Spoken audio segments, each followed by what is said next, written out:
Assalamualaikum warahmatullahi wabarakatuh. Selamat siang rekan-rekan semua. Apa kabarnya? Kali ini di pertemuan kedua kita akan masuk lebih dalam lagi ya terkait dengan pengenalan pinyin. Masih bersama saya.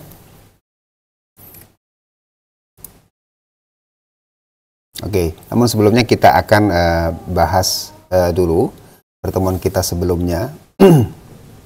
Teman-teman masih ada yang ingat ya? Jadi di pertemuan yang ke-1 pertama itu kita sudah menjelaskan terkait dengan negara Tiongkok ya, apa itu Putonghua, Hanyu dan Chongwon. Lalu kemudian saya juga membagikan 5 motivasi kuat untuk belajar Mandarin ya. Yang pertama adalah peluang karir, pengayaan budaya, kesempatan studi dan beasiswa, ada juga kemampuan komunikasi global, dan yang kelima adalah pengembangan kognitif. Nah, selain itu juga saya membagikan 7 tips belajar Mandarin. Yang pertama adalah belajar dasar pinyin, kemudian berlatih, membangun kosakata, mempelajari karakter Hanzi, ikut les privat ya, kemudian menciptakan kondisi Mandarin, dan terakhir menetapkan target. Nah, ini kalau teman-teman ngikutin dari awal nanti akan lebih baik lagi ya. Kalau secara berkala, insya Allah nanti saya setiap pekan akan merilis materi baru, dan semoga ini akan tetap berkelanjutan ke depannya nanti. Doakan saya agar tetap bisa berkontribusi untuk memberikan pembelajaran secara kontinu. Semoga Allah mudahkan ya. Oke, kita masuk ke pembahasan yang kedua ini. Kita akan mengenal lebih dalam terkait itu apa itu pinyin dan Hanzi ya. Kemudian di sini juga ada alfabet Mandarin dan pengucapan. Nanti di sini kita juga akan membahas apa saja sih huruf-huruf dalam Mandarin itu. Kalau kita kan bahasa Indonesia itu A, B, C. Nah, di Mandarin juga ada alfabet dan pengucapannya seperti apa. Nah, yang kemudian yang ketiga ini adalah nada. Jadi dalam bahasa Mandarin itu memiliki nada yang khas ya. Jadi ketika nadanya itu berubah, walaupun pengucap kata-katanya sama, nanti akan menghasilkan sebuah makna yang berbeda. Dan yang tidak kalah penting adalah tips jitu untuk pemula, untuk menguasai Mandarin. Oke ya, langsung saja kita masuk ke pinyin dan Hanzi. Oke teman-teman, jadi apa sih itu pinyin? Nah, ini kalau misalkan teman-teman lihat di gambar sebelah kiri ini kan ada papan tulis hitam. Di sini artinya papa. Ya, di sini ada artinya father atau ayah. Kemudian di bawahnya ada mama. Ya, ini ada mother. Nah, pinyin itu adalah ini. Ya, ini ya, huruf Latinnya ini. Nah, jadi secara kaidah, ejaan bunyi bahasa Han ya, ataupun sering disingkat dengan pinyin. Jadi secara harfiah, ejaan bunyi dalam bahasa Mandarin. Jadi pinyin itu adalah cara baca huruf Mandarin dengan menggunakan huruf Latin. Nah, seperti di sini. Nah, di sini kalau teman-teman lihat ada tanda petik seperti ini ya. Nah, ini nanti kita akan pelajari. Ini adalah nada. Ini juga nada. Bagaimana cara pelafalannya, kemudian ada berapa jenis nada. Nah, ini akan kita kupas pada pertemuan kedua ini. Oke ya. Oke. Nah, ini kita masuk ke alfabet pinyin. Nah, alfabet pinyin ini sebetulnya kalau bahasa Indonesia kan kita mengenal A, B, C, D, sampai seterusnya sampai Z gitu ya teman-teman ya. Nah, di pinyin ini dia terbagi menjadi pengucapan vowel ya, vowel ya. Ada lagi konsonan, dan yang terakhir ini adalah syllable. Syllable. Jadi ada pengucapan khusus tertentu. Kalau misalkan di bahasa Indonesia kita tuh ada nye sama eng. Nah, ini kurang lebih gitu. Nah, kita akan coba belajar membaca di sini ya. Ini kita coba baca sama-sama ya. A, ai, an, ang, ya, sorry. Ang, au, ei, en, eng, ya, eng, i, ya, yan, yang, yao, ye, in, ing, yo, yong, yu, o, ong, o.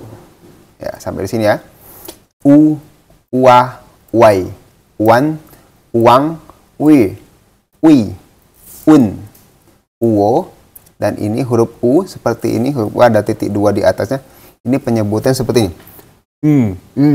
Seperti agak ke depan ya, Ini kalau misalkan kita teman-teman mengetiknya di keyboard, itu mengetiknya bukan huruf U tapi huruf V ya.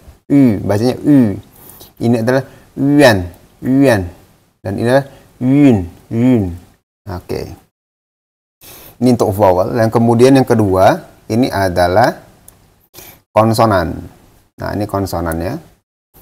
Ini bacanya kan kalau kita kan A, B, C gitu ya. Nah, ini agak sedikit berbeda ya. Nanti bisa teman-teman ikuti saya.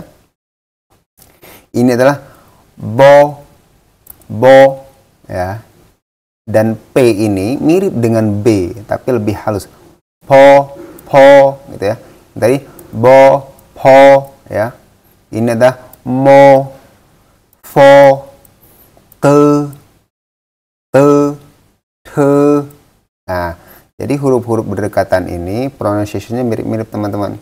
Ini bo, po, mo, fo, te, ne, le, ge, ke, he, ji, ci, shi, zhi, shi, shi, ya, zhi, ci, si, yu, wu, ya. Jadi zhi, ci, shi ini ya, kalau zhi, ya ini lidahnya agak di atas. Zhi. Kemudian CH ini c. Dan SH sh, mendesis. Gitu ya. Kemudian z, c, s. Ya, oke ya. Kemudian untuk ini yang reading the whole syllable, di sini juga z, c, sh, r. Nah, ini r ini dibaca r ya. Z, c, s, wu, yi, yu, ye, yue, yuan, yin, yun, ying. Nah, gimana nih teman-teman? Ya, memang kalau awal-awal ya itu agak susah. Karena memang pengucapan lidah kita itu kan orang Indonesia memang berbeda. Tapi enaknya kita karena kita ini memang penggunaannya dalam banyak bahasa ya. Jadi ini bisa dipelajari. Contoh seperti pengucapan ini. Shi ya dan j, shi. Ini harus sering dilatih lagi lidahnya. Nanti untuk pertemuan selanjutnya akan ada beberapa latihan kalimat, latihan kata untuk pengucapan. Nanti teman-teman bisa belajar mandiri ya. Dan tentu untuk awal-awal teman-teman harus berlatih dulu nih yang untuk pengucapan pinyin dan syllable ini karena sangat penting. Ini adalah fondasinya ya teman-teman ya. Jadi kalau pengucapan misalkan tadi di sini kan ada ini ya. Di sini ada ini. Ini kan tulisannya B, BA. Ini kan bacanya baba ya kalau Indonesia. Tapi dalam pengucapan Mandarin itu papa. Ya, gitu. Nah, sementara jadi seolah kita mendengar itu huruf P ya, papa gitu. Tapi sebelah huruf B, papa gitu ya bacanya. Nah, kalau untuk huruf P sendiri itu lebih halus lagi, pa. Nah, gitu. Ini adalah sebuah hal menarik bagi teman-teman untuk mempelajari Mandarin lebih lanjut. Oke, coba kita ulangi sekali lagi ya. Oke, dari ini. Bo, po, mo, fo, te, ne, le. Oke. Ge, ke, he, ji, ci, shi. Zhi, ci, shi, r, zhi, ci, si, yu, wu. Nah, oke ya. Zhi, ci, shi, ri, zhi, zhi, si, wu, yi, yu, ye, yue, yuan, yin, yun, ying. Oke. Tepuk tangan dulu ya. Semangat. Ini masih awal-awal ya. Oke. Kita lanjut lagi. Untuk nada. Nada di sini disebut dengan seng tiao. Apa sih seng tiao? Kok pakai nada-nada nih? Emang kita nyanyi enggak ya? Jadi ini adalah sebuah khasnya Mandarin itu ada bernada.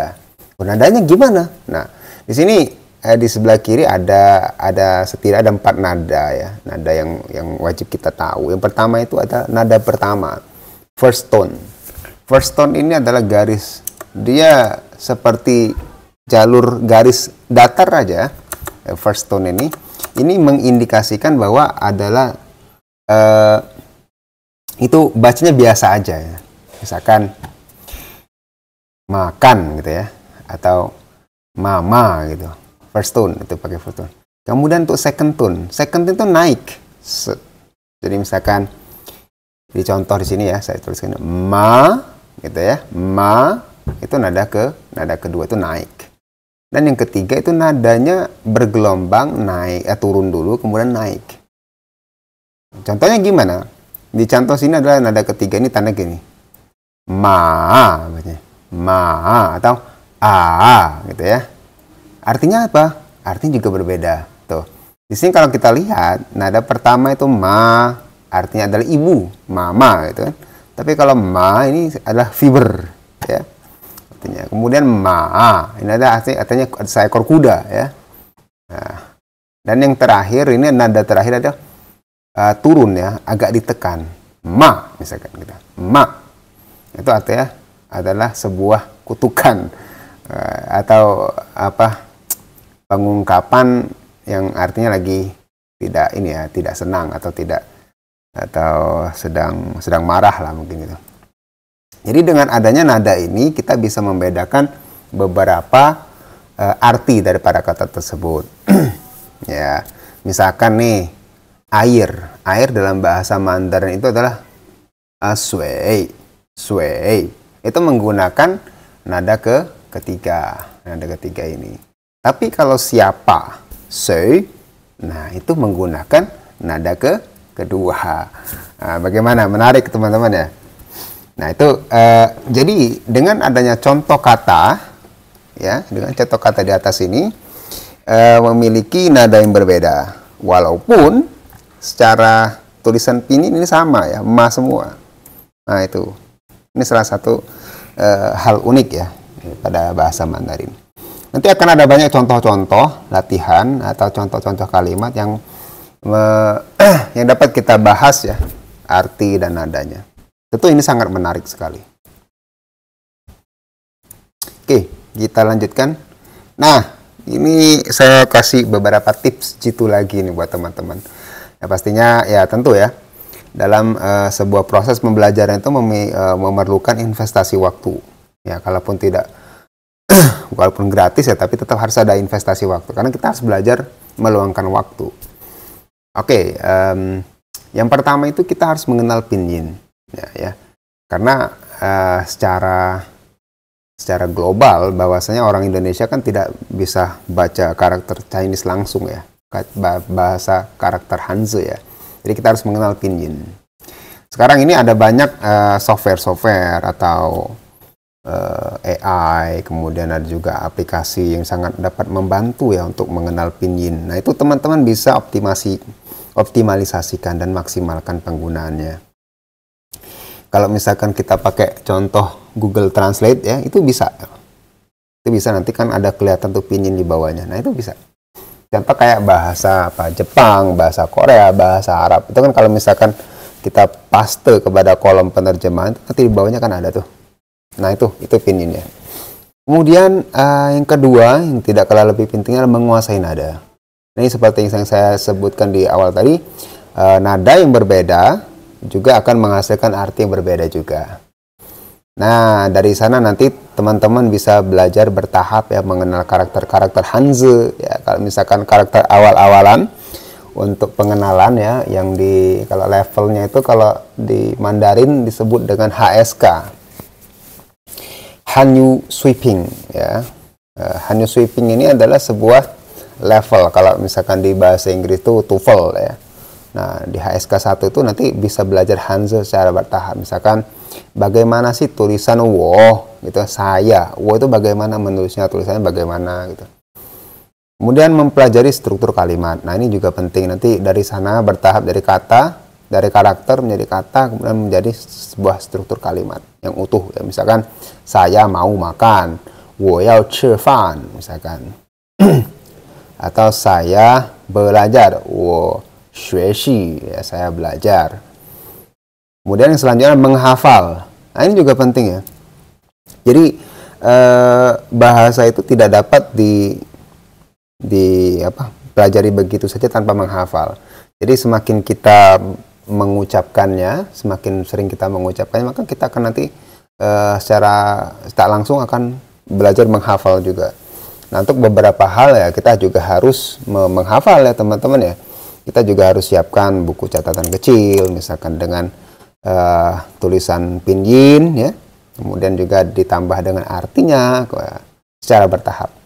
Misalkan kita mulai dari hal-hal yang mudah dulu nih teman-teman, misalkan menghitung angka dari 1 sampai 10 yang kita tulis i, san dan seterusnya gitu kan.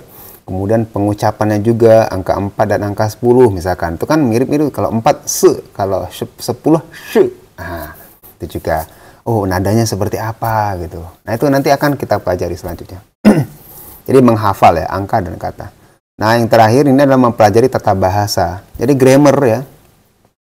Kalau di bahasa ini spill sedikit, kalau di Mandarin itu dia yufa atau grammar tata bahasa itu beda kayak bahasa Indonesia. Kalau kita kan as, subjek, predikat, objek gitu ya, SPO plus K, keterangan tempat atau keterangan waktu. Nah, kalau di Mandarin mereka ini meletakkan keterangan waktu itu di awal setelah subjek. Misalkan saya, keterangan tempat atau keterangan waktu itu diletakkan setelah subjek. Misalkan saya bekerja di Indonesia misalkan. Nah, itu bahasa Mandarinnya adalah 我在印度尼西亚工作. Nah, jadi tata kalimatnya itu, tata bahasanya itu menempatkan kata tempatnya dulu setelah subjek. Saya di Indonesia bekerja gitu kalau translate secara langsung. Tapi kalau diterjemahkan ke bahasa Indonesia, saya bekerja di Indonesia gitu ya. Atau begitu juga dengan penempatan waktu. Misalkan saya berangkat bekerja pukul 7 ya. Nah, dia meletakkan 我在7点去上班 ya. Saya jam 7 berangkat kerja. Nah, gitu. Tapi kalau bahasa Indonesia kan saya berangkat kerja pukul 7. Kan keterangan waktunya di akhir gitu kan, SPOK gitu. Nah, gitu. Ya, menarik sekali teman-teman ya. Itu dulu untuk pertemuan kedua ini, mungkin tidak banyak ya.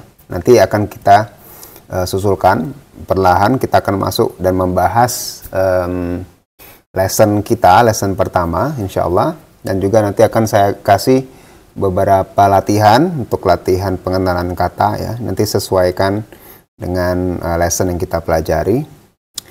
Dan jangan lupa ya untuk mendownload bukunya, saya bagikan gratis nanti di kolom komentar. Mohon juga di like dan subscribe-nya biar nanti juga saya lebih semangat untuk berbagi ya teman-teman. Oke, itu saja yang dapat saya sampaikan. Mohon maaf jika ada salah-salah kata. Pun kalau misalkan ada masukan atau monggo disampaikan saja ya, saran atau apapun. Tetap kita sama-sama belajar ya. Kita belajar untuk saling berbagi, dan semoga dengan adanya pembelajaran bahasa Mandarin ini bisa memberikan manfaat tidak hanya bagi diri kita sendiri, tapi juga bagi kemajuan bangsa negeri kita. Oke, itu saja yang dapat saya sampaikan. Lebih dan kurang saya cukupkan sampai di sini ya. Assalamualaikum warahmatullahi wabarakatuh.